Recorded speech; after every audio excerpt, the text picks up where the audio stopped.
that although we're spread across Canada, that I acknowledge that my home here, now called Calgary, has been the home of others for much longer than for those of us descended from the later settlers of this land. The original peoples of this land are those of the Treaty 7 region in southern Alberta, for whom the confluence of the Bow and Elbow River holds significant meaning. And it has held that meaning for long before this place was known as Calgary. I've enjoyed visiting that small sliver of land where the two rivers meet and had the opportunity to be guided by a member of the Indigenous community on how to connect with the land. In this case, to hold and smell tobacco, to rub it in between my palms and enjoy that smell while being present in nature, and to think about those that were here before us, and then to give that tobacco back to the land in their memory. So I recognize that the nations combined make up the Blackfoot Confederacy, the Stoney Nakoda First Nations, and the Tsuut'ina First Nation. The city of Calgary is also homeland to the historic Northwest Métis and to the Métis Nation of Alberta, Region 3. So we acknowledge all of them. I know that many of you acknowledge the nations found close to where you are now. I'm going to pass it now to Chai Wei Chung and Tasha Blumenthal from Alberta Municipalities and the Rural Municipalities of Alberta. Yeah, I'm Chai Wei Chung. I'm the Director of Advocacy and Policy with Alberta Municipalities. We represent about 256 municipalities, and I see many of you are Alberta municipality members. So our members are villages, towns, cities, specialized municipalities, also some villages. You know, there's still probably 20 left in Alberta, maybe a little bit more. I just want to welcome everyone here. One thing I do want everyone to keep in mind is that this transition, well, we're working with AEP to learn more about the program, and eventually transition will happen. We want your feedback. So I'm actually going to put my contact information in the chat box. If you guys have any questions or feedback you want to share on EPR, please feel free to send them directly to me. Thank you, Jason. Perfect. Thanks, Chai Wei. I'm Tasha Blumenthal. I'm the Director of External Relations and Advocacy with the Rural Municipalities of Alberta. So we represent everyone that Chai Wei doesn't. So it's about 15% of the population in the province, but about 85% of the landmass. EPR continues to be a hot topic for our members, and Christina and the team put together a great group of speakers today, so I'm really looking forward to the discussion. So just wanted to welcome everyone, and thanks for taking the time this afternoon to be here. And like Chai Wei, I'll put my contact info in the chat. So if you have any questions on the rural municipal side, feel free to get in touch with me. So back to you, Jason. Actually, Leah Seabrook at the County of Strathcona, I think we'll go straight to you now. Yeah, thanks. Good afternoon. My name is Leah Seabrook. I'm with Strathcona County. Christina asked that I maybe kick things off with a little bit of a Alberta municipal perspective. And of course, happy to do so and happy to be here with you all today. But I had to take a bit of time first to reflect on our EPR journey so far here in Alberta. And it was interesting, I took a look back at some of our old RCA meeting minutes, our conference notes, to see when EPR really started to creep into our industry conversations. And of course, it began with the CCME's, Canada-wide action plan back in 2009, but we started to see it be more prevalent in our discussions, I think, around 2012. So when you do the math, that's like 10 to 13 years now that we have been actively pursuing this solution for our province. And like many municipalities across Alberta, Strathcona County has been really invested in the conversation and advocating for EPR for a better part of the last decade, with a lot more focus and attention probably since the markets crashed in 2018. And I think things really picked up when the collaborative group came together to support that province-wide EPR study. And thanks to all those folks that pushed for that work to be done, and to all the municipalities that shared their data and resources and letters of support. I think that effort not only demonstrated the joint dedication of municipalities in this province to an EPR solution, but really verified the value that EPR could bring to Alberta. So we've all spent many years advocating to the province to act on EPR, and now that it's finally here, if I'm being perfectly honest, it's all a bit overwhelming. Of course, in theory, it sounds great, but now that we're at the point where we're putting it into practice, it's of course not quite as simple. And it's time for us to prepare to really peel back all the layers of what this means to us as service providers, as longtime owners of these programs, and as the main conduit to users. And you know, perhaps I should only speak for myself, but I know that us waste folks are a group of passionate, sometimes opinionated people, and that comes with a lot of territorialness of our programs, of our staff and our communities. So of course, you know, there's this enthusiasm of what this is going to bring to us, but lots of anxiety too, and about 1,000,001 questions that need to get answered. And so today I'm hoping that we will hear, you know, a bit of those lessons learned, maybe get some answers from other municipalities that have or are transitioning to an EPR model. So some questions I have is, you know, what can we do right now proactively to plan for this? You know, how do we get minimum level of services for our communities, or preferably better if possible? What can we expect or should be asking for in a transition plan and schedule? And do we have any influence on pros as those strategies come out? You know, if there's multiple pros being proposed, what kind of complexity does that mean for us? I know Strathcona County, for example, and many others out there likely have contract terms that are not aligning perfectly with how EPR is going to roll out. So how do we bridge that? How do we position our contracts? So these are all things: asset transition, potential staffing changes, education with public and councils. So one of the things that I'm looking at doing within my own organization right now is starting to have those conversations with our council about what our community's service expectations are. You know, trying to assess the full cost of our programs so we can position ourselves better for conversations with those pros, and building capacity within the administration, specifically legal department, procurement department, around these new regulations.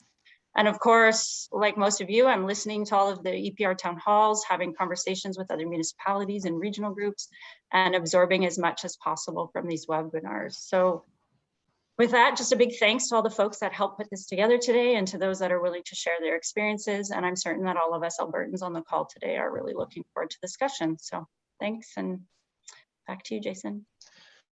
Thanks, Leah.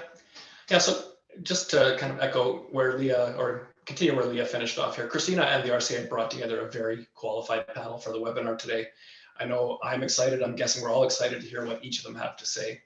And we're just about ready to go with our first speaker. Just some format and housekeeping items before we do that. Each speaker is going to have about 10 minutes to tell us about their experience with their municipal transition to EPR.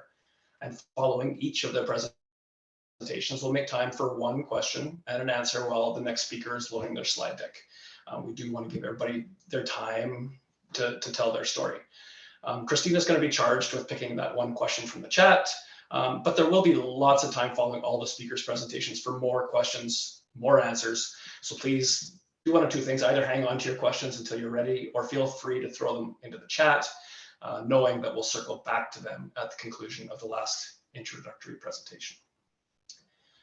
To the speakers, I don't have bios for introductions, so please take a few seconds and let the crowd know who you are prior to starting your talk. And let's get going. Our first couple of presenters are here to talk about their experiences in Ontario as they are transitioning from a partial producer responsibility model to a full producer responsibility model. And the first speaker is Dave Ferris Youssef from the region of Peel. And so Dave, I'm going to let you share and you can take it away. Thank you, Jason. Let me see if I can figure this out and get it right. Okay, can everyone see the slide? Yes, perfect. Okay, great. So yeah, thank you for the invitation, and you know, hope that Peel's transition experience up to this point, which I will present on shortly, will be of use to you folks. Personally, I've been involved in the Blue Box world since 2011, and ever since then, we've been talking about full producer responsibility. We've had partial producer responsibility for a little while, but we haven't had, and we've been talking about full producer responsibility since probably 2010, 2011, and you know, we've come close here and there, and but this is the furthest that we've gone with an actual regulation, although it was just amended the other day. And transition is looming July 1st, 2023. So it's great to see that we've reached the point that we have. Just a little background about Peel to set context, I guess, for our transition planning project and my presentation. We're located in southwestern Ontario in the Greater Toronto area. The region of Peel, as you may guess from our name, is an upper tier regional municipality with 3 local municipalities. The region, we operate an integrated and efficient waste management system in Peel that includes the collection of garbage, blue box recyclables, green bin organics, yard waste, and bulky waste. I've also provided some numbers in terms of our program to further provide context to Peel. And I mentioned the point about the integrated waste management system because effectively what may happen after transition is that it may be less integrated. As you'll see from my presentation, we're hoping to continue to provide blue box collection after our transition date on behalf of producers, but there's no guarantees that will actually happen because we don't have first right of refusal, which if that does happen, and it's going to make our program a little bit less integrated, a little bit less efficient. And certainly it would also mean that if the producers are operating the blue box program on their own here, that they in turn would have a less efficient program themselves. So I think there's some value into maintaining that integration. So Peel's blue box transition project, if it can be summarized, I would summarize it as sort of a 2-pronged approach. First, we wanted to inform the development of the new blue box regulations. So I will describe some of the work we undertook to help achieve those objectives as it relates to advocacy. And then I will describe the planning work that we're undertaking to support seamless transition.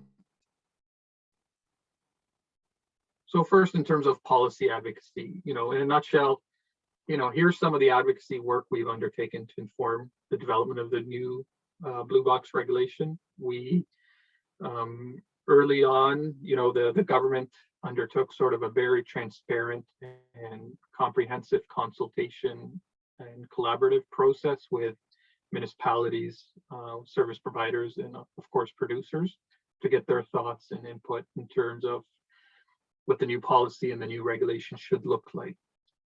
So we saw this as an opportunity to help inform the development of that regulation with sort of policy outcomes that we may and elements that we may like to see included within that regulation. So what did we want to see in the regulation in a nutshell? So how did we advocate for those policy elements that we internally identified? We knew that the government were somewhat unaware or didn't have a great understanding of what was happening maybe at the curb or at the street level or at the MRF level. So we thought that was an opportunity to build, to provide information that they didn't have to help inform sort of the elements that we wanted to see included. For example, we were able to identify to the government, one of the elements that we wanted to see included was an expanded list of eligible sources. That would include, for example, schools or long-term care or retirement homes, locations that we at the region of Peel service at a fairly high level. Pretty much every single school, public, Catholic board, private, we service them, and a great number of long-term care and retirement homes. So, we were able to provide information to the government in terms of the types of materials that were collected at these locations, generation type numbers, to further help justify sort of why they should be included in the regulation.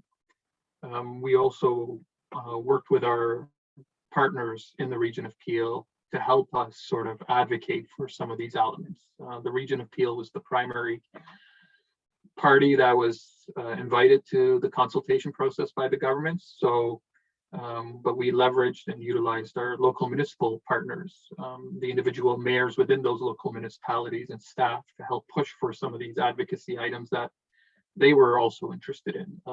Working with the local school boards, for example, to get them to sort of advocate for the same sort of things that we were.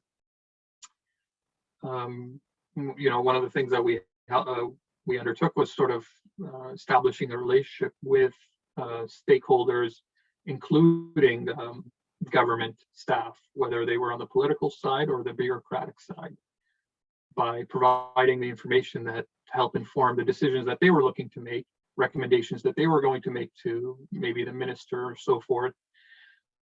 using real world information that they didn't necessarily have access to. So it was sort of done in a transparent and open manner.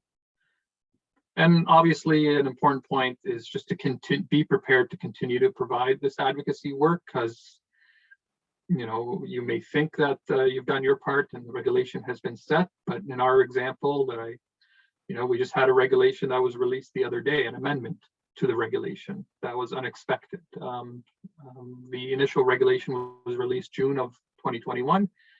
A year later, or less than a year later, an amendment was made, even though transition is supposed to start July 1st, 2023. So just because the regulation may be in place doesn't mean that changes may not happen. So I'll spend the most of my time talking about sort of the actual transition planning work that we undertook. So the transition of the Blue Box program is obviously going to have extensive impacts on the region's solid waste management operations, since a Blue Box program is an integral part or component of the region's integrated waste management system.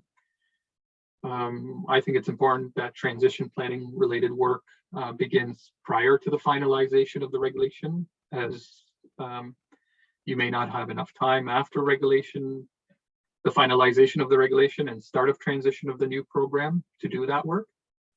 Also, it was quite evident early on that much of the work that we undertook as part of the transition planning was able to help inform the advocacy work. For example, knowing that our municipality services every single school in the region sort of provided the impetus to push for an expanded list of eligible sources.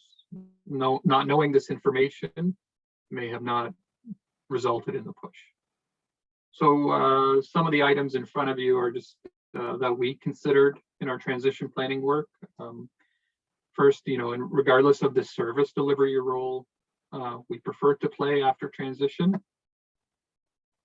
at the outset of transition planning, we established a goal to successfully transition the region's Blue Box program to the new producer responsibility model. So that was a goal that we established, and then set about developing a work plan to help achieve that goal and specific objectives, which range from the operational, like the seamless transition of our collection program, so that there would be no impact on residents, to the intrinsic, like clear and open communication with stakeholders. We also, an initial step in the work plan was a detailed evaluation of the program, looking at our contracts, costs, service levels, and also seeking feedback from senior management and regional council in order to determine the region's preferred service delivery role after transition. In this regard, we identified several Blue Box service options for the region to consider when transitioning the current program to the producer responsibility model. These included full transition to producers, where all Blue Box management, for example, collections and sorting, becomes the full responsibility of producers and their contracted service providers, or seeking to provide full service delivery on behalf of producers, or a partial service delivery where we would seek to maintain service delivery of an aspect of the Blue Box program, such as collections only, and transition out for everything else. And because Ontario will be going through a multi-stage transition process, our preferred role, or the role that we play, may be different during and after transition. Third, for communications, we wanted to ensure staff, stakeholders, and the public are communicated with in a clear and transparent and respectful manner on all things related to the regulation and transition. Internally, staff potentially affected by transition were communicated with directly, in addition to departments outside of waste, from procurement to legal to HR. Externally, regular updates to council on the file were provided. Along with updates, we took the opportunity to sort of request certain authorities from council that provide us with the authority and flexibility to negotiate with producers and flexibility to execute any agreements that we may reach with them in a timely fashion. Stakeholder management. So this involved preparing and executing an internal stakeholder management plan with staff and other departments like procurement and legal, whose support is obviously required in transition planning. The plan identified which stakeholder was needed to be involved, at what level and to what extent, and sort of frequency of meetings and what the expectations were. Some of the more concrete things that were included in our transition planning in regards to collection contracts, for example. In Peel, a decision was made early on and championed by council that the region should attempt to provide collection services on behalf of and under contract with producers, at least during the initial period of transition. This required a close examination of our curbside and multi-res and ICI contracts to see if they on their own would be able to facilitate the ability to collect on behalf of producers. For example, do they have the option years that would allow us to work with producers after our transition date and the end date of a contract? If not, then negotiated extensions would be required. Also, do the contracts allow us to collect an expanded list of materials or eligible sources that producers will be responsible for under the regulation? In terms of the MRF for our material recovery facility, from conversations with producers and producer groups, it was sort of made clear that they would prefer to contract directly with private waste management companies for sorting services. Based on this, we undertook a business valuation and market assessment of the MRF to identify the ideal role of the MRF post-transition and potential value of the asset on the open market. Since the MRF is located on an integrated property along with a transfer station and compost facility, the procurement approach we landed on was a lease of the MRF building and the sale of the sorting equipment to a single proponent. The procurement document for this approach is expected to be released by the end of June of this year. The idea here is that the successful proponent, likely to be a private waste management service provider, will contract directly with producers for post-collection services, and that the region will play no role other than a landlord, basically. In terms of depots, Ontario's Blue Box regulation mandates that producers are required to operate at least as many depot collection sites as there are depots already collecting household garbage in the municipality. So I think it's safe to assume that producers will not be setting up their own depots and will need to utilize existing municipal assets and depots to satisfy this requirement. With this in mind, and for the 6 depots we operate in Peel, we've undertaken a sort of a cost allocation study to help determine the cost to manage blue box recyclables at these sites. This will help either inform negotiations with producers or allow us to compare whatever offer is presented to us by producers to determine whether it's reasonable or not. In terms of carts and blue boxes and front end bins, they're also important assets that should receive some consideration when planning for transition. Under a scenario where the municipality is providing collection services to the producers, a cost should be attributed to the use of the receptacle and be considered in the agreement between the municipality and producers, including cost of utilization. If the municipality has transitioned and does not provide collection services to producers, the municipality, if they own the receptacle, has the option to scrap the container for the scrap value, allow the resident to keep it, or repurpose it for an alternative use, example, the collection of a new material stream, or offer it to producers or their service provider for continued use under the Blue Box program. As a first step, though, is sort of an accurate and updated inventory of all the receptacles, condition assessment, and evaluation. In terms of public spaces and eligible sources in ICI, again, we had to get a better understanding of what was happening on the street as it relates to these locations. In terms of public spaces, that's a requirement in the new regulation. So that means working with our local municipalities, which are primarily responsible for public space collection within their parks, helping them sort of identify, again, an inventory and a condition of those assets, and then potentially what the value that they may be able to retain from producers for the use of those assets. Ineligible sources, there are locations like places of worship that we collect from that are not deemed eligible under the regulation. So we have to make a decision as to what's going to happen with these locations in the future after transition. doesn't sound like it's politically prudent to stop collecting from these locations. We're talking about Legion halls, daycares, and municipal buildings like fire halls, police stations. So, you know, we have to determine, okay, well, what is the cost to continue to collect from these locations on their own potentially, or we have to work through an arrangement with producers so that we can continue to collect them as part of an integrated approach. And then in terms of change management, you know, this is a pretty big change for us. So it's going to impact various activities and policies that we have that speak to the Blue Box program, whether we transition as a service provider or we transition out completely.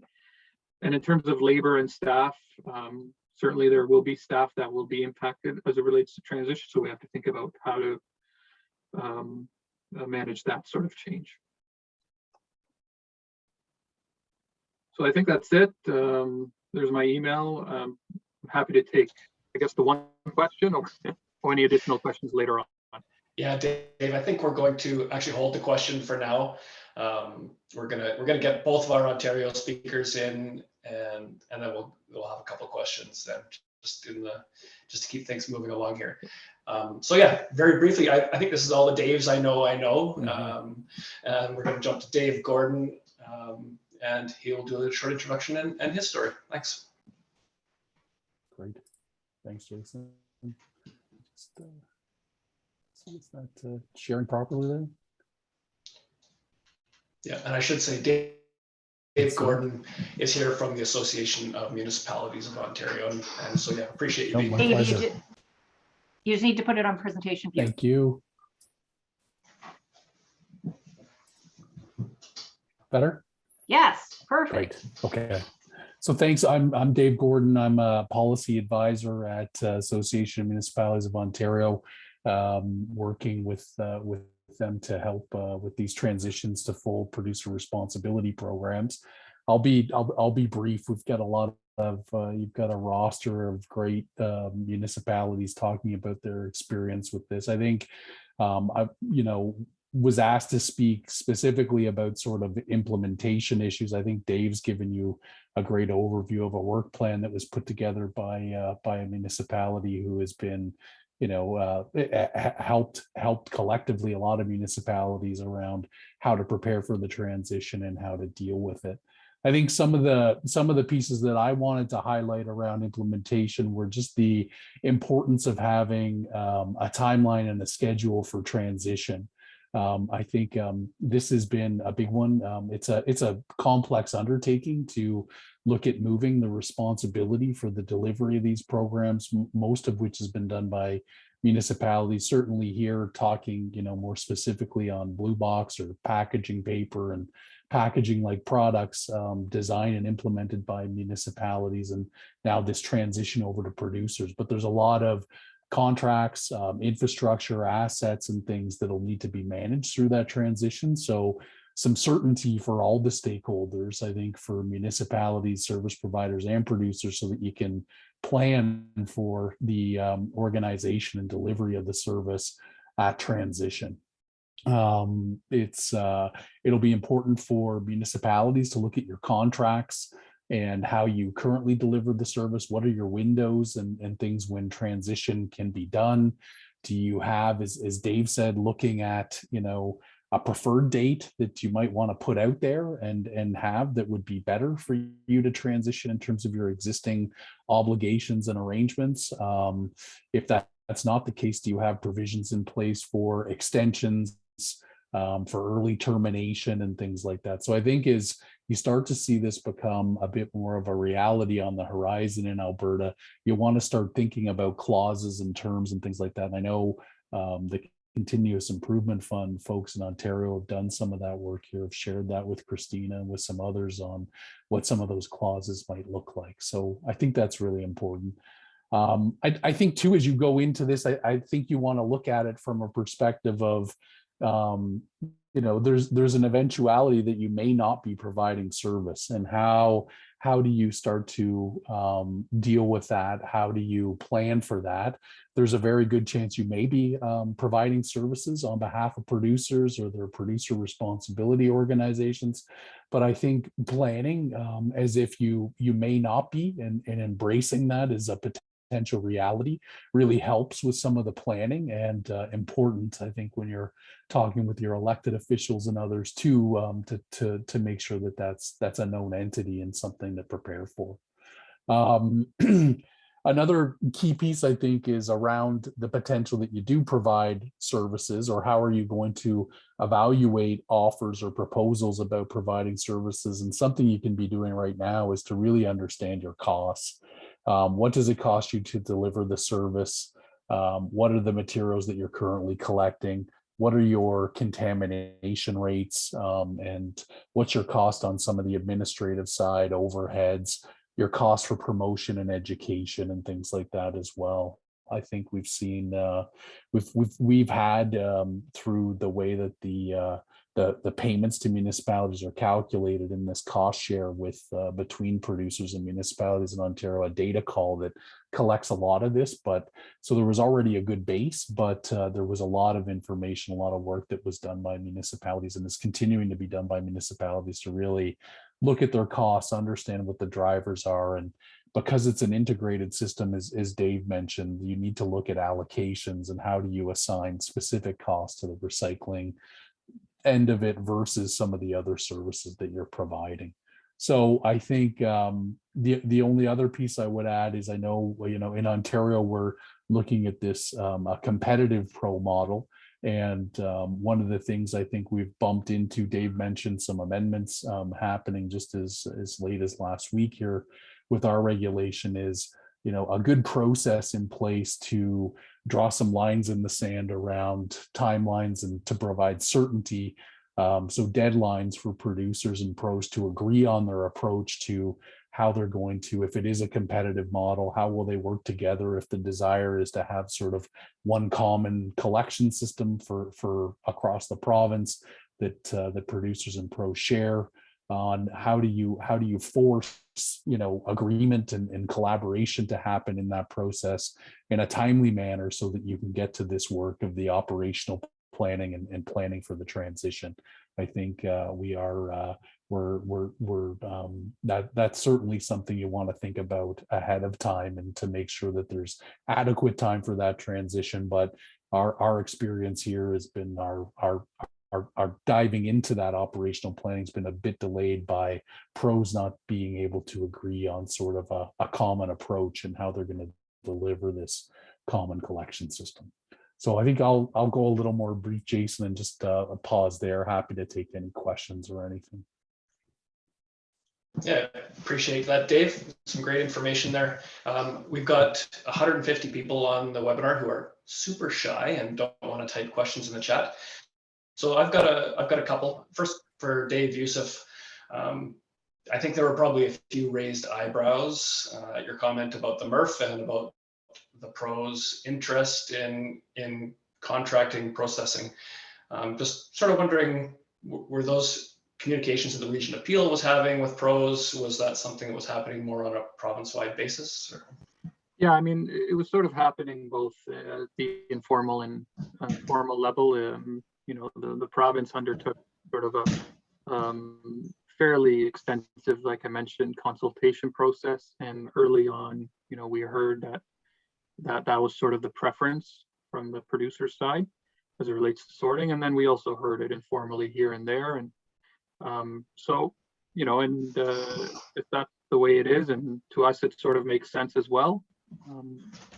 Perhaps they're able to, the private industry is able to sort of adapt to changes a little bit quicker than you are because of procurement policies that we have to adhere to that are at times fairly strict and time consuming. So it's one of those things that I think we all sort of agreed on, at least from the Peel perspective.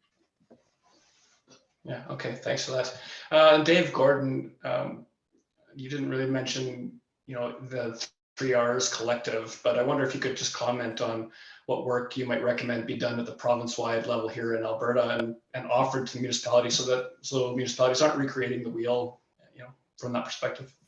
Yeah, I think we did establish this municipal 3Rs collaborative that had sort of membership from AMO, City of Toronto, Regional Public Works Commissioners of Ontario, and the Municipal Waste Association. So a good blend of sort of at the elected sort of political levels, as well as the technical expertise. I think that group's worked really hard on what are some of the considerations, what are some of the policy approaches, and now into the implementation and some of the operational planning that needs to happen, where there were some shared resources that were able to be put out to municipalities, recognizing that not everyone has the same capacity and the same resources available. So I think it was continues to be a good group that functions well, sort of shares resources, shares expertise across the municipal sector. So we do, I've engaged with a few of the folks in Alberta about it, on how we're sort of organized and how we've stood that up. But I think that sort of collaborative approach in certainly every municipality speaks with their own voice and through their own council, and needs to weigh all their proposals and will ultimately make their own decisions. But I think we've got good feedback from our members and municipalities that the advice, the sort of policy analysis, assessment of different proposals and things has been helpful, and allowed them to focus on their own individual situations and what's happening in their own local communities, while getting some of this analysis and resources coming to them from a more centralized entity. Okay, perfect. Sarah, I see you've got a second question in the chat there. I'm gonna ask Christina to bring that back once we get past our BC speakers, because I think some of Okay, sure. Yeah, we can do that. Their perspectives will tie into that question as well. Yeah. Okay. So yeah, that's Ontario, and they're in a different place than the people we've got here speaking from BC, who have the BC municipalities and regional districts have already been through a transition. And so we're going to jump right into those. Our first speaker from the city of Vancouver is Albert Seamus. So go ahead, Albert.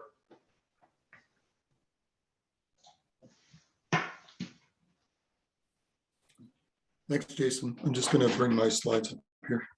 Just have a few. Okay. Can everybody see that? Yeah, can you put it in presentation mode? I will do so. Fabulous. Slideshow. Yeah. I'm going to skip through the first few slides. Really don't need to know a lot detail about the city of Vancouver. However, it is a bit of ancient history for us, as Jason mentioned. So back in 2013, we're looking at the transition from basically a municipally run operation with no support from producers to a full producer responsibility program. It was quite a shock to the system, I think, for everybody when the Recycle BC, or previously called Multi-Material BC, first released their plan. They hadn't considered the role of municipalities. They had considered they were going to take everything over, and municipalities pushed back and said, well, look, we've been in the business for a long time. Why would you not consider our input or us continuing services? So they took that away and came back with a program that allowed municipalities to stay on as collectors. And there were contract structures built around that, which from the perspective of municipal governments who were looking to contract with MMBC, what they had done is taken municipal contracts and used them as the basis for their contracts with municipalities. And as I think everybody probably knows, municipal contracts are fairly one-sided towards the municipality. And so when we saw our own contract terms coming back to us, we weren't very impressed. And so there was a fair bit of time spent negotiating the details of the contract to try and get something that was reasonable for us to consider continuing on. So at the time of transition, in the city of Vancouver, we had 109,000 single family dwellings, and we were servicing 169,000 multifamily dwellings, collecting about 32,000 tons per year. We had a combined budget for multifamily and single family of 12 million. And we had a financial offer from Multi-Material BC for $8 million. And that was based on their analysis of costing sort of across the board for a number of municipalities, and they had based their costing on a certain amount of money per household. And at the time, the recycling was delivered entirely by city crews to single family, partially to multifamily, and then the remaining multifamily, which actually constituted the majority, was by contract from the city city to a private contractor. And so the offer from Recycle BC or NBC at that time was 109,000 units for single family at a cost or at a revenue of about $38.50 per unit, which gave us $4.1 million per year.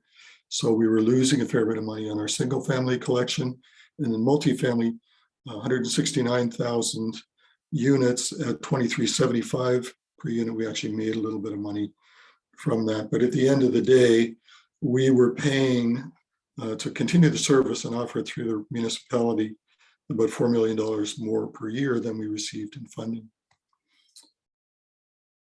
And so when we look at why we did divest, it was primarily a financial issue. And we were looking at the cost to us versus the revenues received and the requirement in provincial regulation for the stewards to offer the program free of charge to residents. We were also facing a capital outlay for a new fleet of trucks. And if we were to divest recycling, we could use the funds that we were currently paying that were a difference of $4 million for the recycling. We could divert that over to other areas where we were under pressure, which was primarily street cleaning. A couple of important things to consider for what Vancouver went through. Originally, when we looked at signing over our recycling programs to Recycle BC at the very start of the program, they weren't in a position to actually take on a program the size of the city of Vancouver. They were trying to get their systems developed, their staff hired, their programs in place for the entire province, and tacking on them taking over City of Vancouver at that time, we felt would be a bit of a recipe for disaster. So when we got approval from council, we included in the council approval to revisit the contract in 2 years. And so 2 years into the city providing the collection services, the financial situation for the city was still the same. But Multi-Material BC had grown significantly. They had staff, they had contracts in place, they had the capacity to actually take on program for the city of Vancouver. There were 5 smaller communities that had transitioned their entire service over to the stewards and had reported positive performance. And we were under significant pressure to fund additional work in street cleaning due to the increase in homelessness and transients in the city of Vancouver.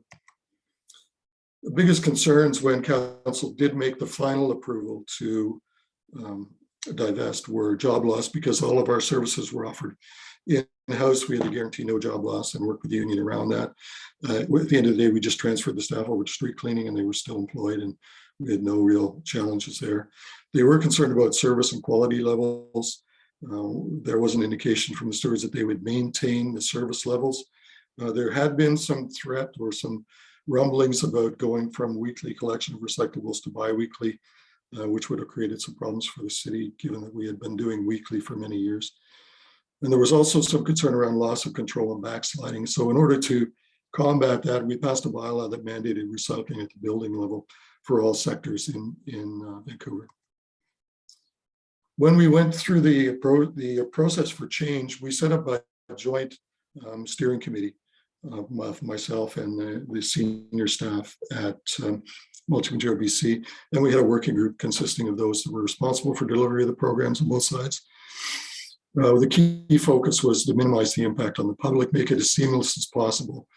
And we wanted to make sure we transitioned 311 service over to MMBC and their contractor. So it involved working very closely with them, sharing our collection routes, our collection programs, so that their contractor could get up to speed. We set one transition date and all worked together towards it. It did create some degree of friction between the union and the contractor as they were shadowing our drivers to make sure they understand the routes before they took over, but it was what I would call minor issues, nothing major. Treated as a high-level project. I won't go through all the details there, but just it talks about how we made a major project out of the activity. And the results were, it was pretty seamless transition. There were some hiccups. The contractors got used to the program. There was very few calls that got escalated to my level. not a lot of media attention, which we were quite surprised about. And overall, the call volume expressing concerns around missed collections or complaints around levels of service is very low.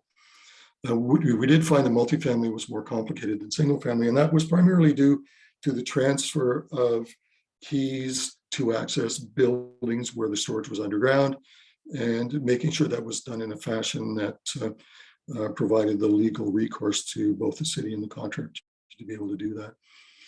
We're still finding some resident confusion, even though we transferred the programs over in 2016, we still do get the odd call from residents thinking the city is providing the service, and then we just advise them, no, it's through Recycle BC, that it's free of charge to residents, and that if they have any problems, please call them. A couple of gains to the city through the transfer was that, particularly on the processing side, where Recycle BC handles the majority of material generated in the province, they have some fairly significant economies of scale in dealing with the markets, and they also focus a lot on material quality, and there are some very stringent requirements around material quality collected that are in the contracts for the collectors. And so through maintaining the quality levels and having that economy of scale, they were able to navigate through the changes in the Chinese markets a few years ago, and they had diversified to markets in other areas of Southeast Asia. The majority of plastics that are collected go actually to a processor, a recycler in the Metro Vancouver area. So they didn't have any problems with or challenges with plastic, and they were able to maintain their paper markets. And so from a municipal perspective, the benefit we received was previously we were dealing with contracts for processing and marketing with a revenue sharing component. Although we no longer have the revenue sharing component, we don't have the risk around the changes in commodity prices. And that's really made things a lot easier for us because we were constantly being faced with the budget pressures due to changes in market conditions.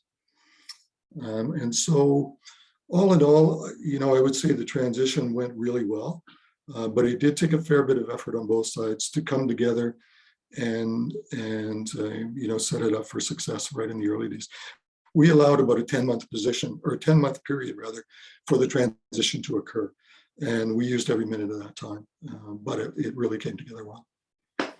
And I will leave it there.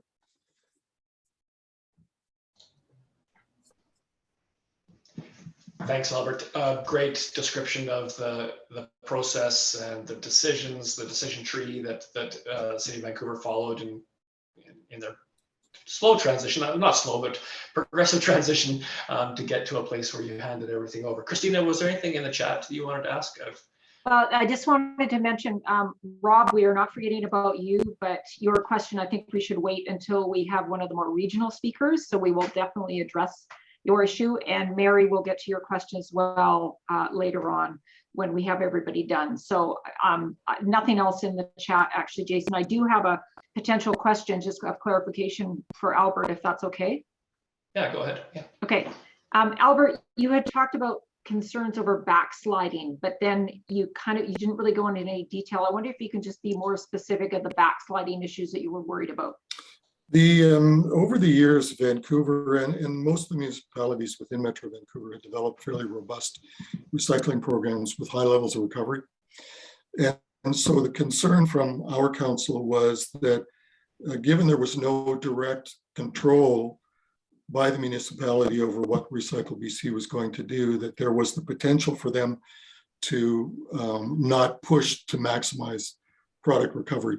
The way that was combated within Vancouver was we passed a bylaw that required buildings to have individual recycling programs in place, but the provincial regulations required a specific level of recovery by the stewards for the products that were within the program. So they required a minimum 75% recovery. And of course, with the stewards being interested, since they're paying into the program, they're going to want to see maximized recovery for their products. So it actually ended up taking care of itself. And I would say they have now higher recovery rates than we had as individual municipalities. Okay, that's very helpful. Thank you, Albert. Okay, Jason, I think we're good. We can go on. Sounds good. We're just going to travel a short distance down the road from the city of Vancouver to Surrey, and Harry Janda is here to speak to us today. Harry, when you're ready to go, you go ahead. Sure, thank you very much. I'm just going to pop up my screen here. I just got one slide.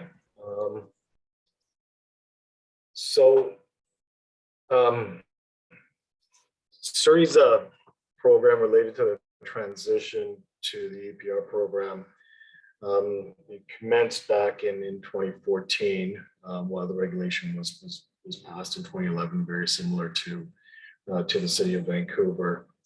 What I'll generally talk about and focus on today is our contract transition and the ongoing experience with the EPR program, which will include, again, the collection contract transition, the provisions that we had in our existing processing agreement, the recycling program itself, the cost, and I'll get into the ongoing operations of the service, and talk about contamination, penalties, education efforts, remediation program, and I'll talk a little bit about our depots and some of the concerns that we hear from there. But for context for webinar participants, Surrey's waste collection services are provided to 107,000 single-family households and 30,000 secondary suites. Additionally, we also provide 35,000 residents from apartment buildings with centralized recycling service. And we collect approximately 48,000 tons of waste, 25,000 tons of recycling, and 71,000 tons of organics. Similar to Vancouver, and Albert had alluded to this, is prior to the program, we were responsible for our own processing and marketing, either through direct contracts with processors or third party. We are a waste collection contractor, and the onus was on to manage that. Once the EPR program was implemented or introduced, we had the option to participate in the program and accept the financial incentives, which were based on a price per household. And under this option, we would continue to provide the service to our residents, and our program wouldn't be impacted. Or we would hand over the program to the EPR steward, and they would provide direct service to our residents. Or we had the option to continue as status quo, so no different. We would continue with our own processing and with our own collection services. With respect to transition experience, we were fortunate when the province amended the recycling regulation. We were in a request for proposal stage for a new waste collection contractor, and that allowed us to structure our recyclables processing provisions within the contract. So either it allowed us to elect that we engage in our own processing and marketing, or we embedded within our contract. Because the program didn't start and didn't take effect until 2014, we embedded the recycling processing into our waste collection contract, where the contractor was responsible to secure a third party to process and market Surrey's material. The city was not party to this agreement, and it actually lifted transitional obligations for the city when it came time to move over to the EPR program. Our haulers agreement with their processing contractor allowed them to opt out of the processing agreement, which was ultimately enacted when transition time occurred. Besides the small general contract administration issues, the overall transition for us was fairly smooth. We're single stream recycling here. It didn't require any changes to our contractors' collection operations. So, for example, we did not need to scale in and out multiple times for various types of commodities. We did need to do education for residents, as there was changes to materials accepted, such as coffee cups, ice cream cartons, aerosol cans, and other items such as glass and styrofoam that would no longer be collected.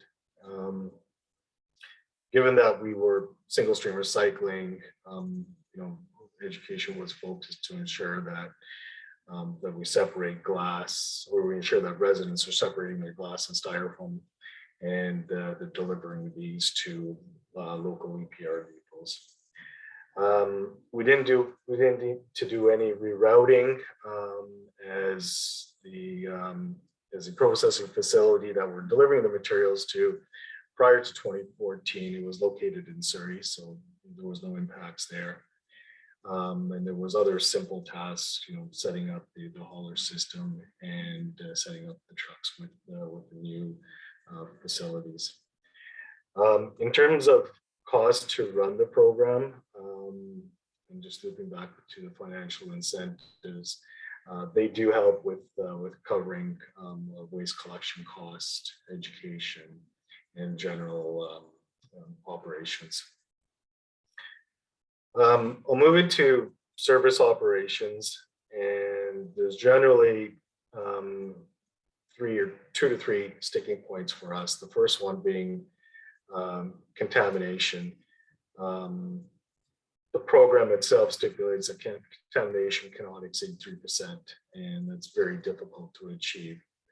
And there's a separate stipulation that glass cannot exceed 3%.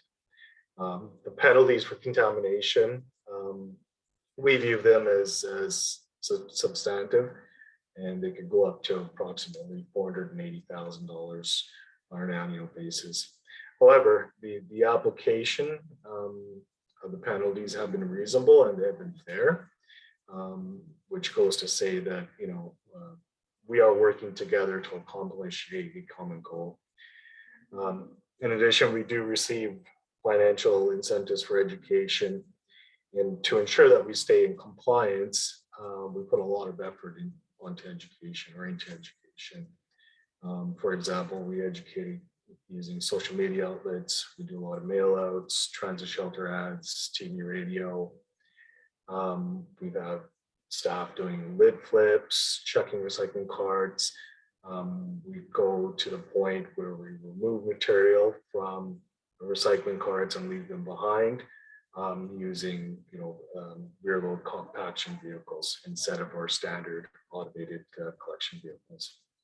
While we're able to reduce contamination, I would generally say it's successful, probably about 20 to 30%. It still remains above the 3% level.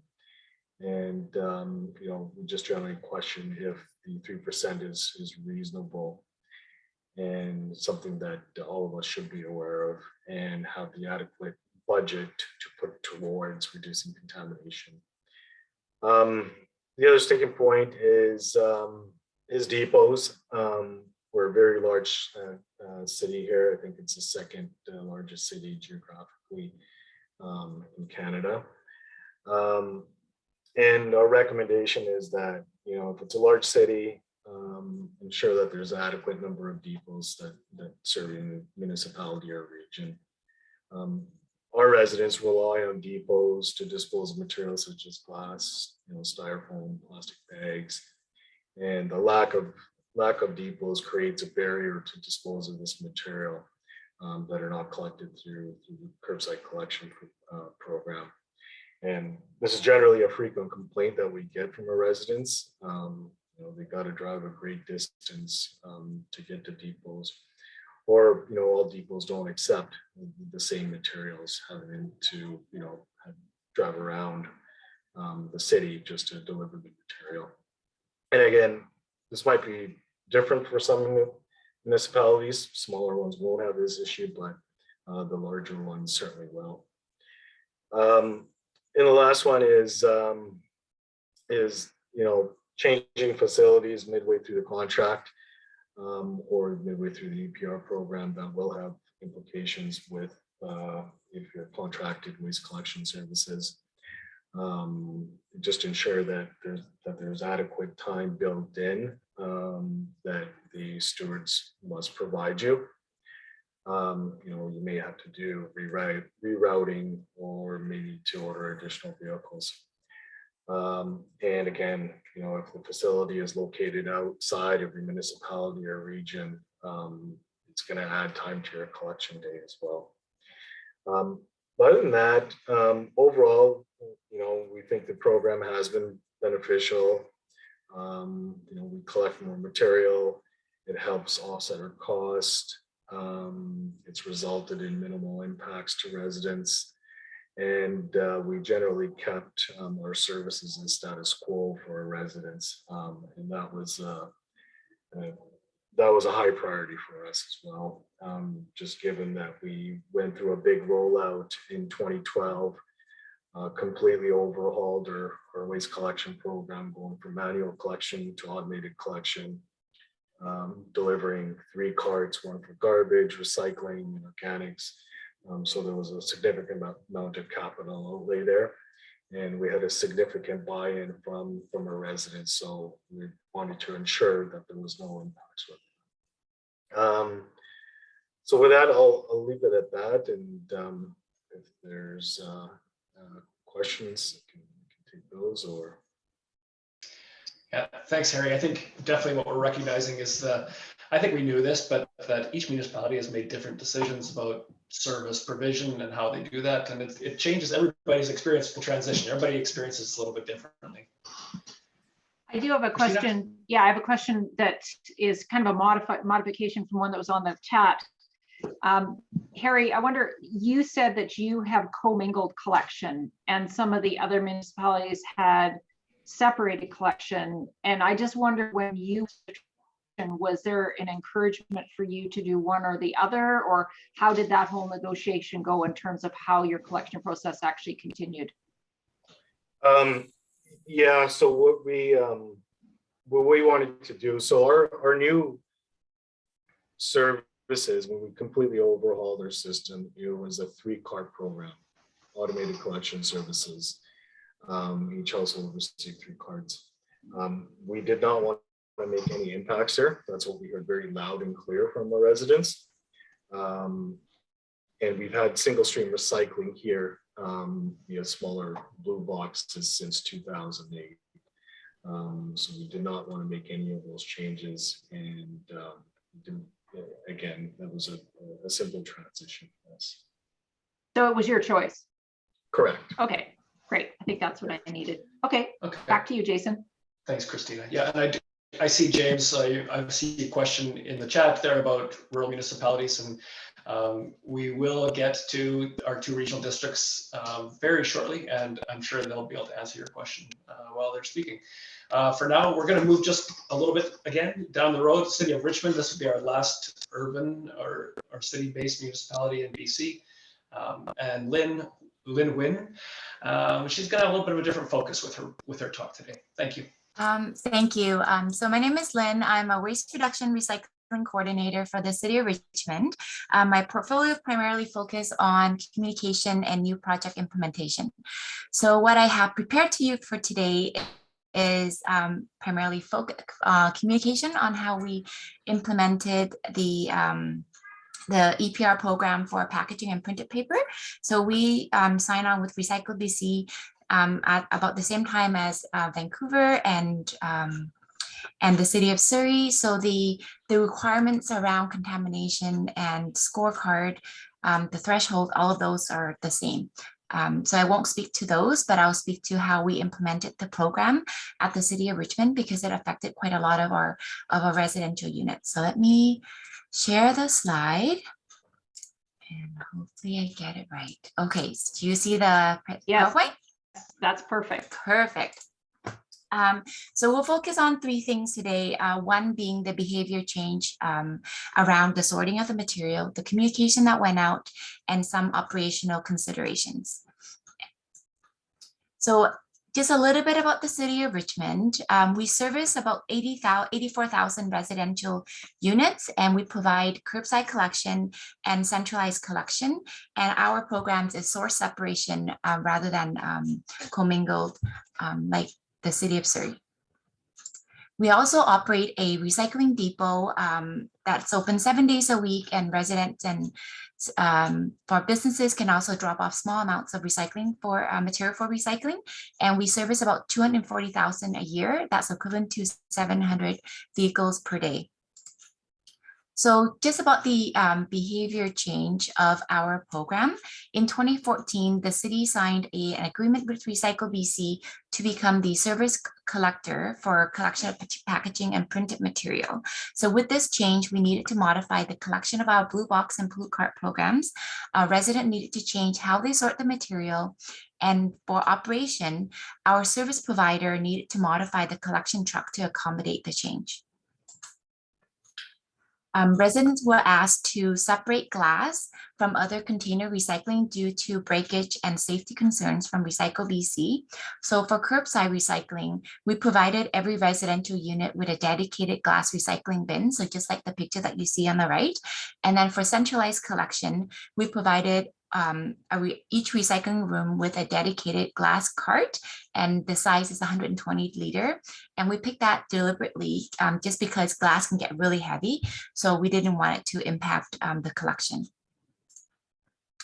And under this expanded program, the range of material accepted for recycling were increased. So we provided residents with an option for a larger blue box, which was and is available for pickup at the recycling depot. We also asked residents to combine newsprint and other paper into a yellow bag.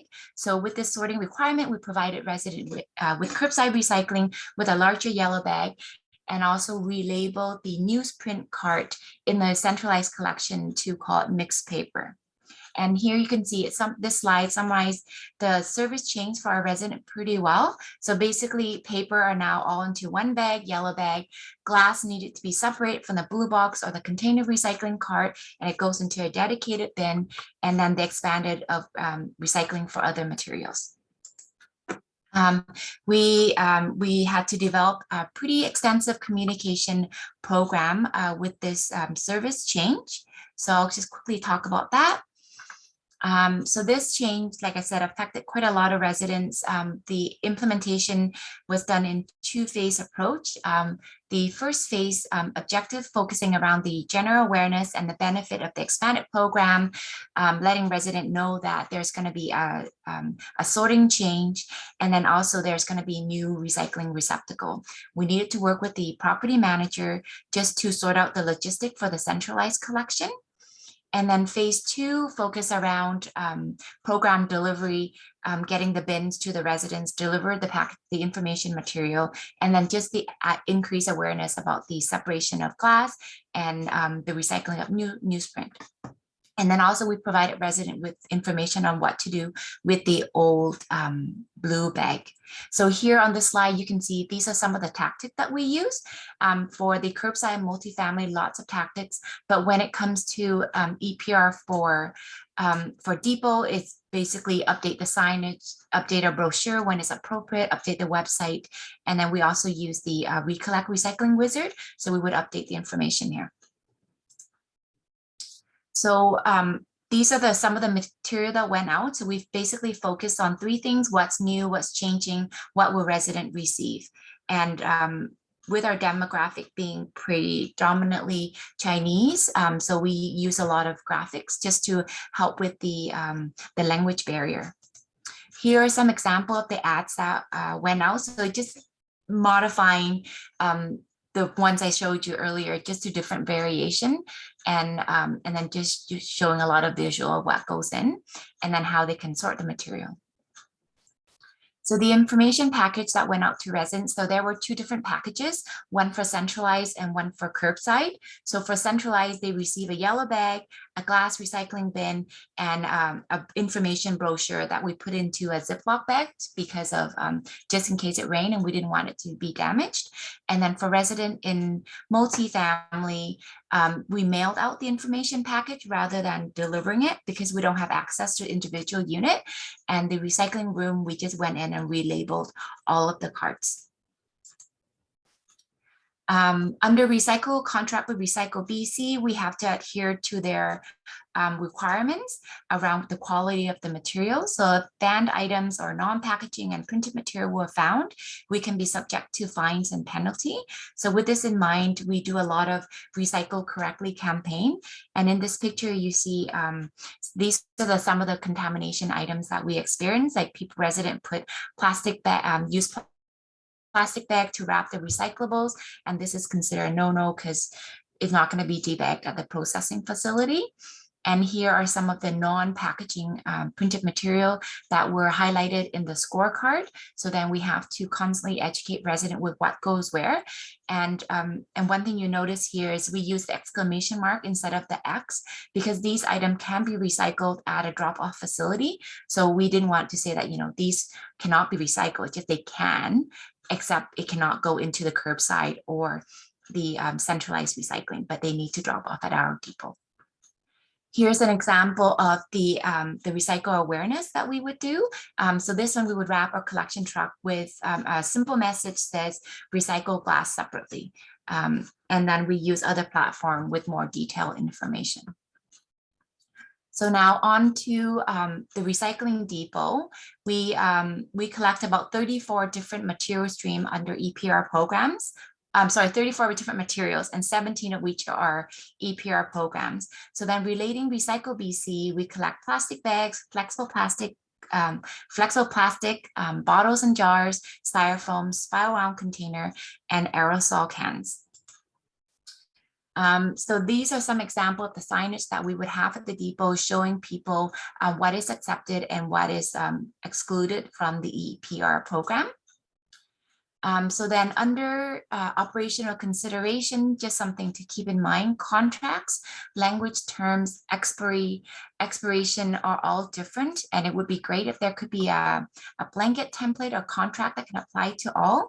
Other regulations, we need to ensure that the transporter and the steward have the appropriate licenses for the transportation of dangerous goods and the recycling facility operation. As well for hazardous waste. So in Richmond, we have a specialist that would review all of these requirements. And another thing to keep in mind is fire protection. Maintaining the structure need to be maintain a certain distance from other buildings, depending on the type of material that's being collected, and that there should be adequate fire extinguisher in place. For third parties, some stewards do provide recycling service, but you need to arrange for collection, transportation on your own. And in this case, for us, it was motor oil and tire with rims.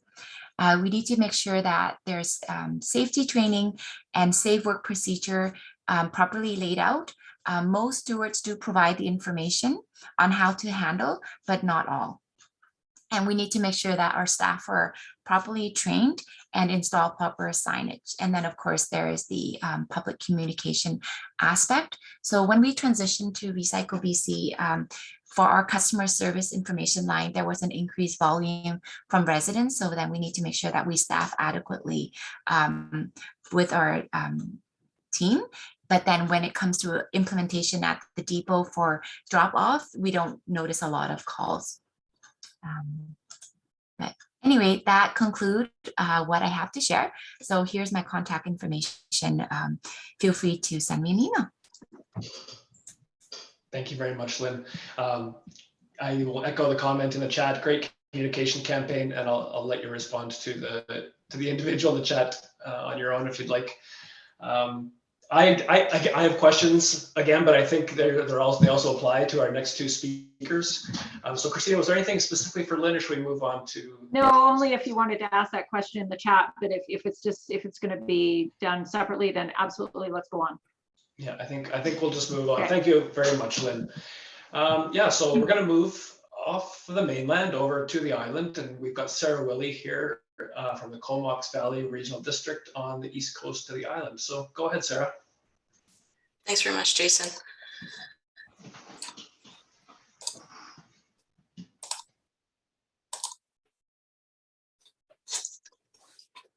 How's that looking for folks? That's perfect. Great. Thanks very much for having me today. Sarah Willie, I'm coming to you from the Comox Valley Regional District and unceded territory of the Comox First Nation. And I'm located here on Vancouver Island. So we're a significant size of land, about 20,000 square kilometers. We've got about 120,000 people, and we're 8 municipalities, ranging from 126 people in a single municipality to 35,000 in Campbell River, our largest municipality. Just to give you some context, this map here shows some of our recycling facilities as well as our garbage facilities. We have 2 regional landfills, 3 active landfills, local ones, 6 transfer stations, and 13 public recycling facilities. We collect about 65,000 tons per year of waste. And, you know, when you're talking about PPP, but in our region, in our service region, we saw about 5,200 tons per year go through the Recycle BC system. And about 1,200 of those tons came through our facilities. A significant portion of that would be going through the municipal curbside collection facilities, and then as well a portion through the private depots that are also partnered with Recycle BC and collecting those PPP materials. And as well, it's a lot of PPP focus, but I wanted to provide a little bit of insight into some of the hazardous materials that we accept. So we do accept solvents, flammables, and pesticides with Product Care as a partner, about 24 tons a year, about 21 tons of household batteries with Call to Recycle.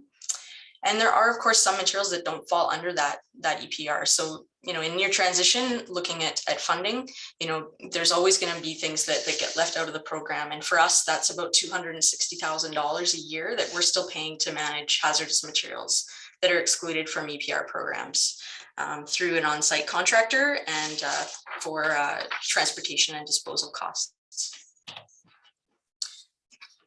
So speaking to sort of the rural situation and with a focus on depots, we have a small curbside collection program, but that's not our focus here at the regional district. You know, since 1997, we have been offering recycling services to our residents through drop-off depots that were unattended and located, you know, conveniently throughout the region. We used to have 25 of these facilities around our region. And, you know, varied levels of service. Some of them were full PPP, you know, your typical blue box materials. Some of them were more focused on, you know, just newspaper or just cardboard. But, you know, continued misuse by the public, illegal dumping, high contamination rates. We were already starting to look at shifting that system before the PPP products were added to the recycling regulation here in BC. But certainly, you know, that was something we put a focus on with them. So at this point, we only have 2 unattended transfer stations recycling drop-offs remaining. We've closed the rest of them. And a big part of that was the transition to Recycle BC and the requirements that they have at depots around staffing, around sites being fenced, and around keeping materials dry. So certainly, you know, some of those standards, almost none of those standards were met by our current drop-off depots at the time that Recycle BC came in. And that was something we had to plan for. We didn't receive any capital funding to support any of those transitions. These facilities were well used by the public. You know, we collected over 4,000 tons back in 2011, but that would have been through the IC&I sector and the residential sector. Recycle BC doesn't allow the small businesses to use these bins. They don't allow schools to participate in the program in British Columbia. And that's something that's a challenge for our staff. So right now, we've got a number of facilities that we did transition in order to meet the requirements for Recycle BC. This particular example I've stolen from our neighbors in that regional district because I just really love it. I think it's a great example of you know, a really efficient use of a small space that really exemplifies those changes to a depot location that had to be made. So it's covered, it's fenced, it's secured, and they have a staff member go out there part-time. They're able to decide what kind of hours that they have, but these containers that you see that are collecting those materials, those are provided by the program, but they're also kind of dictated by the program. That signage is provided by the program, but the material streams that you need to segregate are again sort of dictated by that program. So, there's some changes that you have to make within your system, and be prepared for accommodating that, and sort of not being able to do your custom solution, that your community was used to, or that maybe demanded. I will say too that, as a result of those IC&I quantities being taken out of our recycling stream, our revenues that we anticipated, our actuals are lower than that, because of course we've excluded a portion of the population that was contributing to that recycling stream before, that no longer has access to it. So they may be contracting for that recycling through the private sector directly, but it's cost prohibitive for most small businesses that might be home operated or out of a truck. So again, just another couple shots of how these sites have changed. You need to consider for significant storage quantities in some places where maybe you didn't before. And again, the sort of types of containers. Styrofoam, it's amazing that we can recycle that through our residential stream. But as you can see, it takes up a significant amount of space. It's really bulky. Not a lot of places are densifying that. And you might get $2, $4 for one of those mega bags or one of those giant plastic bags. So that's a lot of real estate that's being taken up for not a lot of revenue. Another change that happened to us in our remote locations, we've got some facilities that are 3-hour drive, between one town and the next, are the efficiency in co-hauling waste with recyclables or metal with recyclables from remote locations. And some of those efficiencies can be lost in transportation if your program operator is too strict.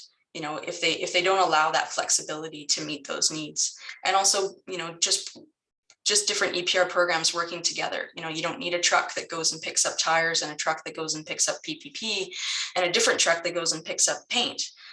If they can work together, and if you can require them to work together, that certainly helps. We're challenged in that ourselves.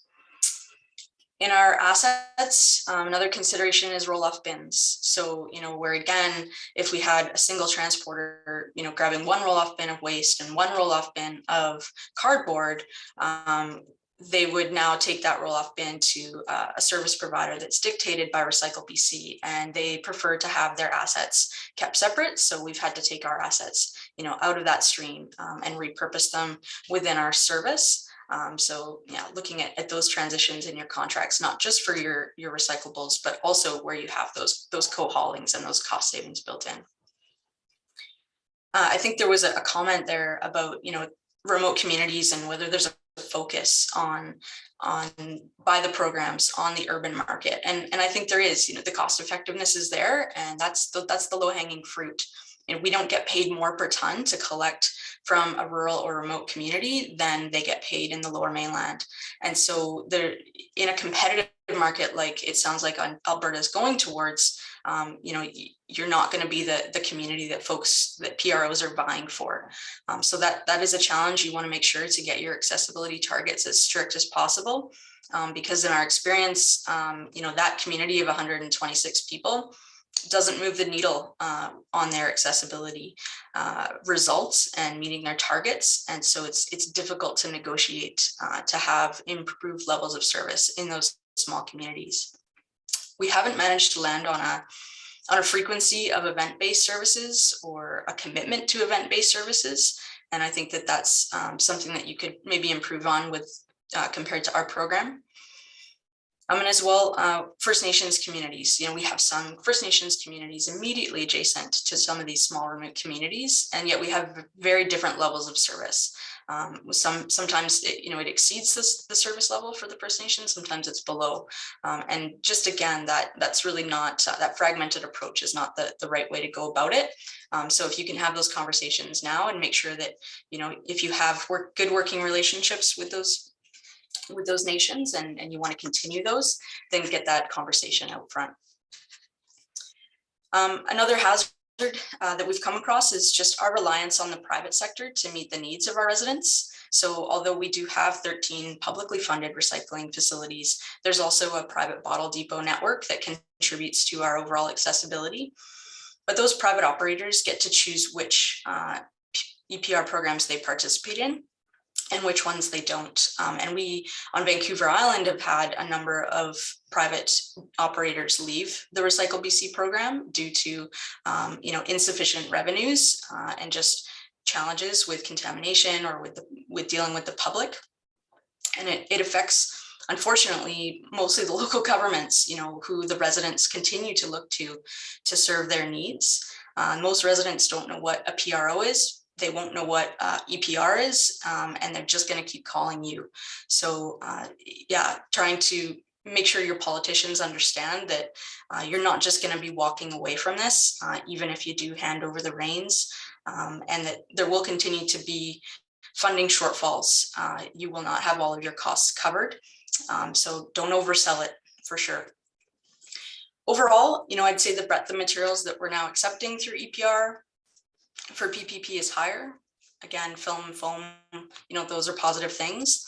The number of locations where we accept is lower, but our quality is higher. Our contamination is lower based on some of those requirements that they brought in. We are looking to still continue to expand, but there's a honeymoon period there, and as much as you can, grab onto those opportunities when they present themselves at the onset of these programs, because as things settle out, they won't be so generous. So we had depots that were offered to become Recycle BC depots at the beginning of the program.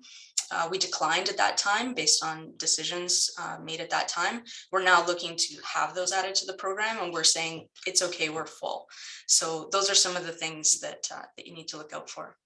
Is it perfect? No, but is it a step in the right direction? I think it probably is. So with that, I'd say get it in writing, and good luck. Thanks very much, Sarah, for that first look at the different perspective of the regional districts and some of the really different things you deal with from the big cities. I appreciate that. And again, I'm in the same position. I've got questions, but I know Tara is coming right behind you, and I want her to be able to answer some of these too. So let's jump right in with Tara Grady from the Cariboo Regional District. All right, can you hear me? You bet. Perfect. All right. So yeah, my name is Tara Grady. I'm the Supervisor of Solid Waste Management for the Cariboo Regional District. I'm located in Williams Lake, BC. I'll show you where that is in a minute. So there's BC. Cariboo Regional District is this purple one right here in the middle. So even though we're pretty much in the center of the province, we're considered northern. We are one of the, I think we're the third largest regional district in the province. So we have over 80,000 square kilometers, but only 63,000 people. So this is our regional district here. You can see that our services are very spread out. We have 4 municipalities, similar to Sarah. Our smallest municipality only has 215 residents, and our largest is just under 11,000. So lots of challenges for us just with the lay of the land. We do have 32 refuse sites, and we've got 16 recycling depots spread out among those 32 sites. So just for background, in 2013, we had just had our first solid waste management plan, well, the first solid waste management plan that I participated in, approved by our Minister of the Environment. And one of the main things that our residents were asking for was access to recycling, because at that time, all they had was 1 or 2 locations behind the rec center or in the grocery store parking lot where they could drop off their recyclables. And a lot of those had been closed because they had been abused, really high contamination rates, and just not viable for us to continue. So our marching orders were to deliver recycling services to our residents. So this couldn't have come at a better time for us because we had nothing established. And we also didn't have any data. We didn't know what kind of tons that we'd been collecting. And out of our 4 member municipalities, at that time, we had 1 of them that was providing curbside recycling collection. And when MMBC came knocking on our door, we jumped all over it. We indicated we'd want 18 depots and that we would get curbside collection wherever they would allow us. It meant that we could transition from hand throwing garbage at curbside to an automated system. We took advantage of some grant funding for totes to purchase both the garbage and the recycling totes. And the prep that we needed to do to roll out our depots was mostly controlling them, which is something we had committed to doing anyway, because the majority of our sites were non-controlled at this site. And it was getting to a point where we could no longer operate them at that level of, it was crazy. So it worked into our program and our plans to control those sites anyway and provide the recycling as we controlled them. So to prep for the curbside, we had to just issue new contracts and go to an automated system. Once we started the rollout, the active program, curbside went very seamless, definitely the easiest to do. But being that we hadn't been providing a curbside recycling program in several of our communities prior to this, there was a lot of education and promotion that needed to be done. And with Recycle BC's contract, you received 3 payments. One was an education, one was admin, and one is for the actual collection. So it was the collection incentive. And so the admin and the education incentives certainly did not cover the cost of launching these programs, but it helped. And for us, we chose to go with every other week pickup of recyclables with the launch. And that meant that the incentive we received from Recycle BC to provide the service covered our cost. And there was also a range of incentives that were provided, which was based on your density of households. So the more dense your households, the more homes you were servicing, the higher your incentive rate was. And so we received one of the lower incentive rates because typically our properties were larger in size and less houses per hectare.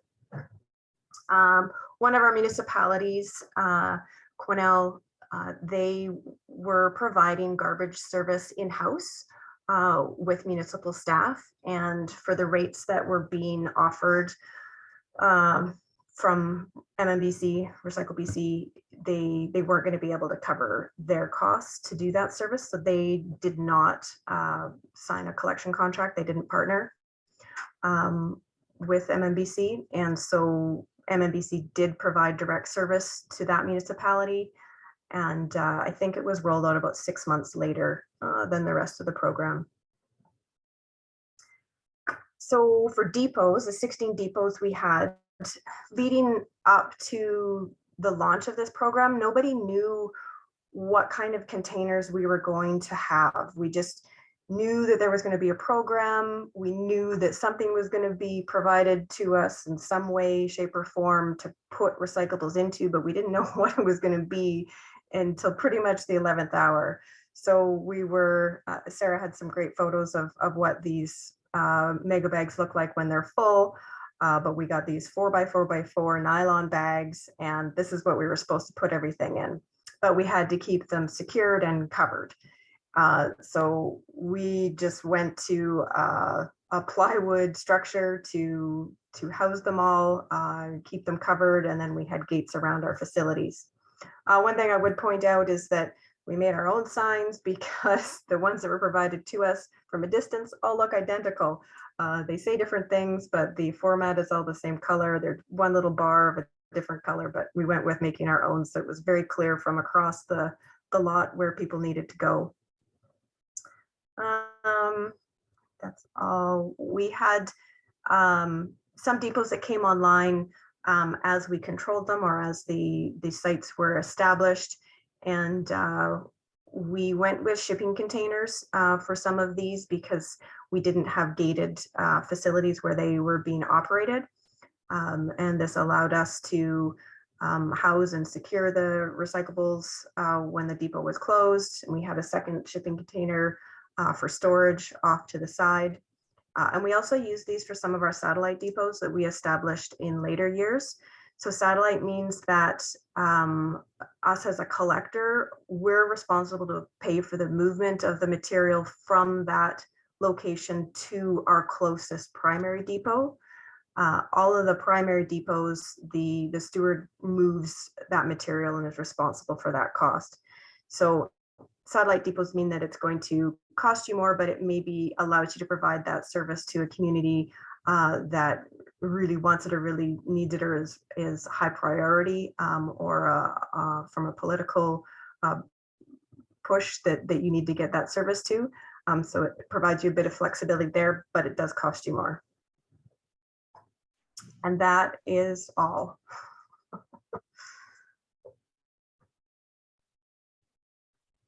Well, that's all. It's a lot for everybody on the call. I'm sure my head's swimming, and I've been talking about this for years. So I'm guessing everybody's in the same boat. Christina, I think we want to be listening to the crowd here and answering questions. Do you have some from the chat? You're muted. Sorry, I was sure I hit that. Apparently I didn't do it right. Anyway, yes, let's start with one actually that hopefully Tara and Sarah can both answer. And that is around, because you are a regional district and you have a number of members, in the whole negotiation process, how much did you negotiate on behalf of your members with Recycle BC versus how much happened individually with your members? That was a question that was asked by one of our regional districts. So for us, we went both ways. For one of our districts, our district of 100 Mile, we actively participated with them for one of the collection because both of the communities are quite small and we had to tie the two collection contracts, the curbside contracts, together in order to make it viable to provide the service. So in that instance, we were quite active. But for our independent municipalities, that was their own.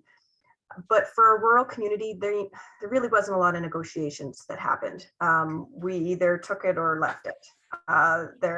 We don't have the same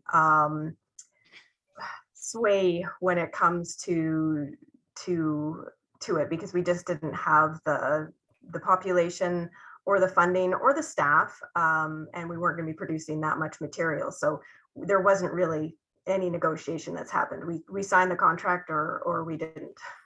Okay, no, that's totally fair. Sarah, do you want to add something? Yeah, I just echo that, and then just the continued challenges, right? So as our municipalities are trying to operate these curbside services off the side of the desk with maybe a public works manager, for whom waste is not their forte, and certainly EPR is yet another layer of the onion. We're really seeing, challenges from our small municipal partners and even those of 20 or 30,000 to keep up with this. So if you have that opportunity to consolidate those services at the beginning, I think you might benefit from that. Great. Okay, Jason, you want to do your question and then come back to me for the broader question?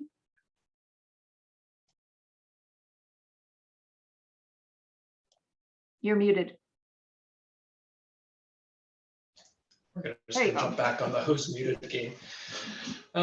So again, for Tara and Sarah as well, I think, but the other cities might want to jump into.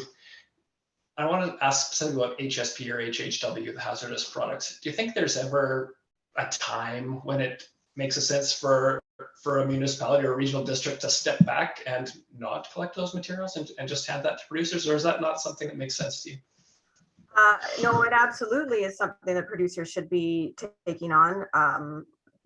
For the items that are in the recycling regulation right now, there's a good system, a good program. It's being collected and it works. The problem is there are so many materials that are not included in the recycling regulation that we still receive. So whether it's we because I am a depot for these products, or if it's the local private depot, we still receive a whole bunch of materials that are not covered by the program.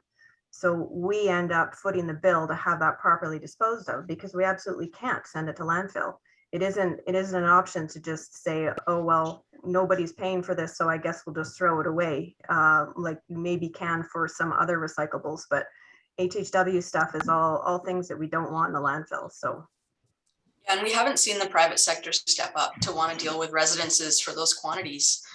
We see a lot of old folks moving into condos, downsizing or passing away, and family members coming and dealing with a whole garage full of stuff, all at once. And the exorbitant cost that represents for a resident, it gives them no choice but to throw it in the garbage, and if they do contact a TerraPure or a GFL, they're turned away. So, I think for us in our jurisdiction, at least, that seems to be the only answer.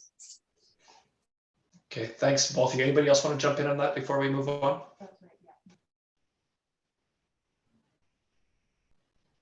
Nothing to add. Okay, great. Christina, did you have another question there? Sure. Actually, I have one that goes back a little bit that came out of a couple of chat questions. And I want to start with Lynn, because there were comments on Lynn's great education program.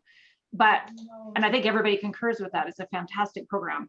The question that came out then is because one of the benefits of EPR provincially is then you end up with the same programs across the whole province. So shouldn't then the actual education programs be the same across the province? And has there been any efforts on behalf of Recycle BC to actually make that happen? And same question for Ontario, if there's any intentions to actually have province-wide education campaigns that will ensure that the materials are the same everywhere. So I don't know who wants to jump into it. Well, Lynn, if you can start, and then others can just contribute as well. So I can't speak on behalf of Recycle BC, but I'm pretty familiar with their campaign. So they do a lot on recycle correctly and busting the myths. We do use quite a bit of their informational video on what happened to the recycling, because we do hear that from our residents wanting to know, once they put the material into the blue box, where does it go?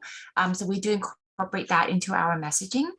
And then just because in Richmond, we have certain design standard and how we like to communicate, and there's a certain branding aspect to it, so we like to maintain that, but we do refer to their material to make sure that our messaging is consistent across the board. And we do use the regional district Metro Vancouver communication material as well, so we incorporate elements of it, but then we do make it like our own. And I'd just add to that we don't have the capacity to do everything on our own. So we definitely use all of the Recycle BC information that we find. A lot of it is social media, but we will also send them an order for if we need new handouts for our depots. We did receive we use some of their signs where we have to. Where it's easy, I will modify them a bit, but it's mostly just colors. Okay. Does any of the other BC communities want to contribute in terms of how you fit into the education campaign? Yeah, I can talk with in Surrey's perspectives. We're similar to what Richmond does. We have our own design guidelines as well, but we do use what Recycle BC produces, and just for consistency, right? We try to incorporate that into our messaging, whether it's mail outs or it's transit shelter ads or social media outlets. So generally, material wise, I think it's consistent, but where I do think that there may be a difference is in programs. So single stream versus 3-stream recycling. I think that's where a slight differentiate or different approach might need to be taken. Yeah, because I believe Recycle BC only promotes dual stream, correct? No, No, I think they do it for single stream as well. Okay. Yeah, they do for source separation, and they also do Yeah. for single stream. However, the direction is not specific. Like for us, we like to be the final destination of information. So we like to tell residents, no, for here, you bring it to the Richmond Recycling Depot. Whereas Recycle BC, they said to bring it to depot. So it's not direct enough. And we try to remove any barrier to success, barrier to recycling. And we like to think that we know our residents pretty well, so that we customize and tailor the material to fit our resident needs. So the question that just came up on the chat now is, this is all great, but isn't this really the responsibility of the producers? So why are you even doing communication anymore? Shouldn't that be Recycle BC's job? So for us, because we are a collector for Recycle BC, we have a contract, we have a collection contract with them. It's our responsibility to be active in that way. We're collecting curbside and we're collecting at the depot. So making sure the information is there, the signage is there.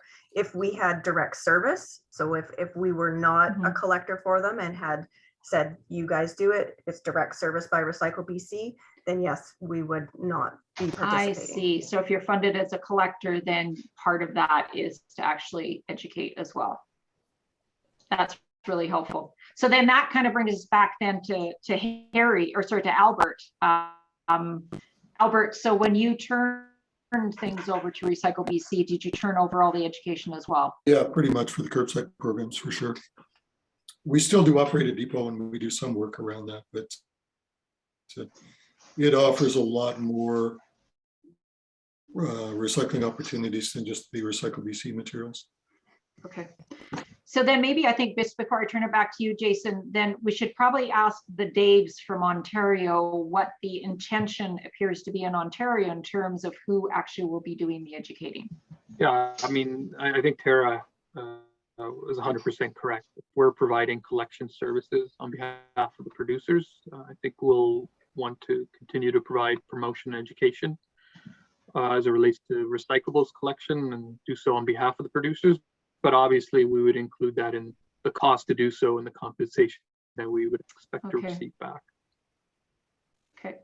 Dave Gordon, did you have any? I think that last part Dave mentioned is really important.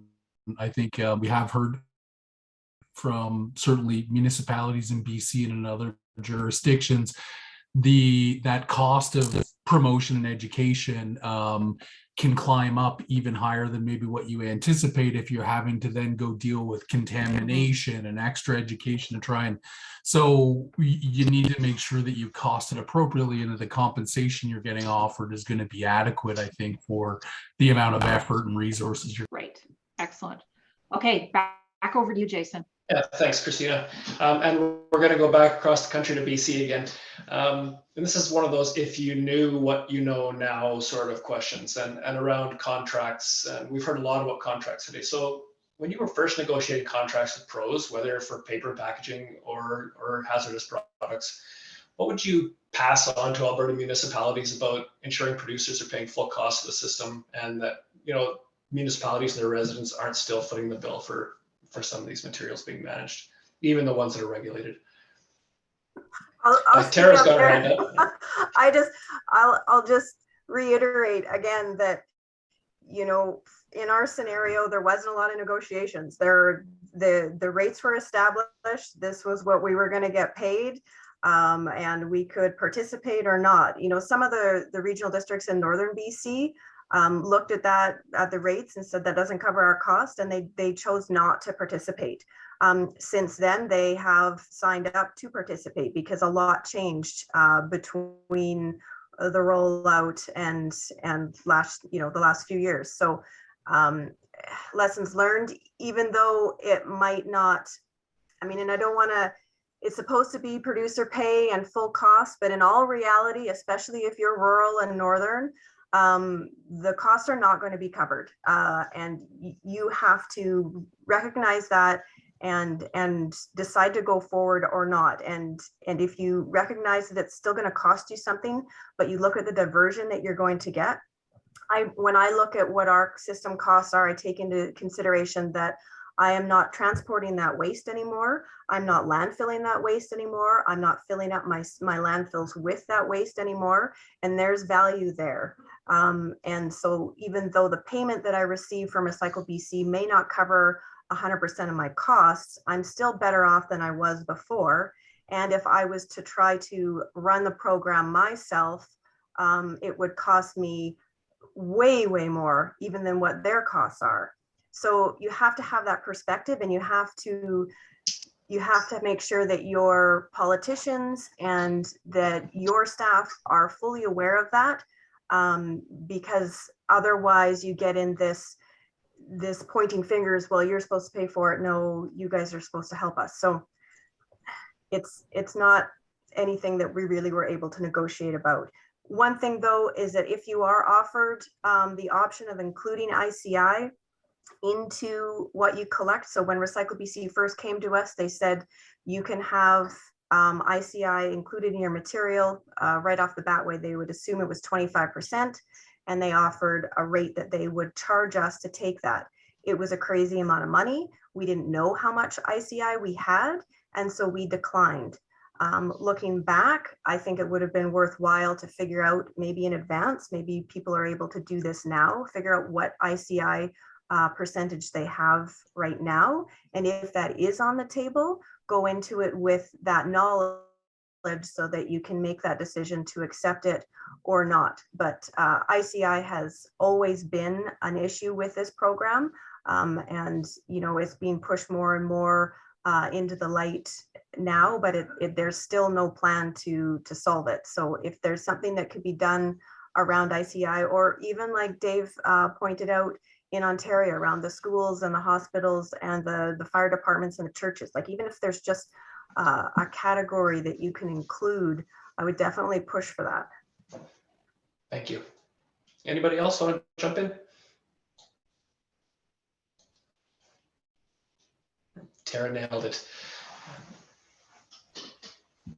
Yeah, I think it's a great question though, Jason. I think we should push this question a little bit with others, because this is really what this webinar is all about, is us, our municipalities, being able to learn from the speakers that are here. So I'm just wondering if there's other comments, maybe even from the Ontario folks. Yeah, I mean, I'll just jump in and say, like, I know there's a history in Ontario of different municipalities negotiating different rates in the past with EPR programs. And I think that is interesting and certainly different than what we have here. And that's been a challenge. We have a community that's been without service for some time, almost 2 years now. And that's because the rates that Recycle BC are offering, just no one finds attractive enough to set a business up around. You know, the ABC cost recovery modeling that folks are doing to sort of ascertain how much it's costing are almost always under the assumption that you're commingling that service with something else, with garbage, you know, delivery, or with other EPR programs. And so you're balancing a lot of those fixed costs amongst many partners. So none of them are trying to stand alone on their own. So, you know, maybe that's going to be a benefit of your multi-pro model, in that you might have the ability to have competing offers coming at you. Maybe they'll be structured differently, and you know, some might work better for you than others. So, you know, there's pros and cons to our large single company. I think, Christina, just you know, around one of the issues that's been raised, and I think is an important one to keep an eye on in how your regulation is structured. And I think something that Ontario's addressed is that there's an obligation for producers to service, you know, with the exception of the far north of Ontario, all communities, and that it's pretty simply defined, and that ultimately it needs to match how they get their garbage collection. And I think that's a pretty good general principle, right? If a municipality is prepared to pick up garbage curbside, then it should be offered recycling. Blue box should be offered curbside. If it's you know, if it's dropped off at a transfer station or a landfill, then there's a depot system. So I think that point of, because there's no question the costs are much higher to service in remote communities, and that's going to be a piece, you know. I think around you know, what you've heard here a bit is, you know, really understand your costs and know and have that discussion very openly with your council. Are we prepared to take this offer? How does it make us whole? Are we going to subsidize? And I think we're about to get into that in Ontario around these market negotiations and this operational planning to sort of shift the responsibility. So we'll start to see there, and not sure quite how it will unfold. They've just kind of got the rules established, or the regulation established for how this common collection system will work that's shared across these three pros. But you know, we'll be better able to tell you in a number of months how that actually played out in the market, I think. Just sort of feeding on what Dave said there, you know, that requirement to match collection services with garbage collection services, that was something that was sort of brought on at the beginning. If you had a recycling collection service, we'll take on your recycling collection service. It was a lot easier to get curbside in at the beginning. And now, you know, we have rural residents, 8,000 households that don't have service, and we have to meet a density requirement, and they don't currently have a garbage collection service, which means we have to provide a garbage collection service for 2 years and fund the recycling portion of it before Recycle BC will offer us funding.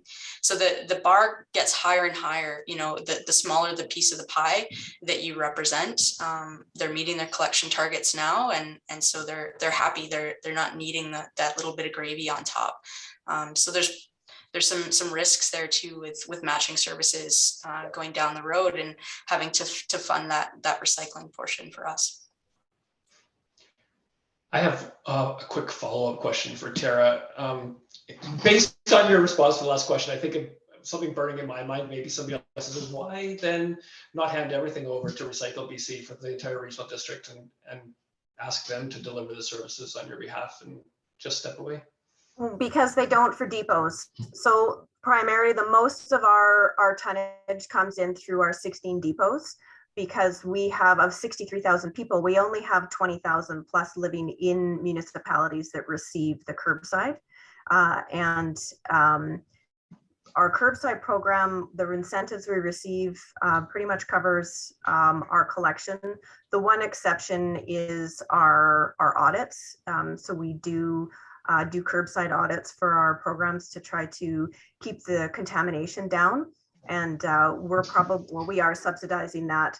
But for the services that could go direct, they're two little blue boxes that people would have to transition to from great big totes where they can mix all the materials in.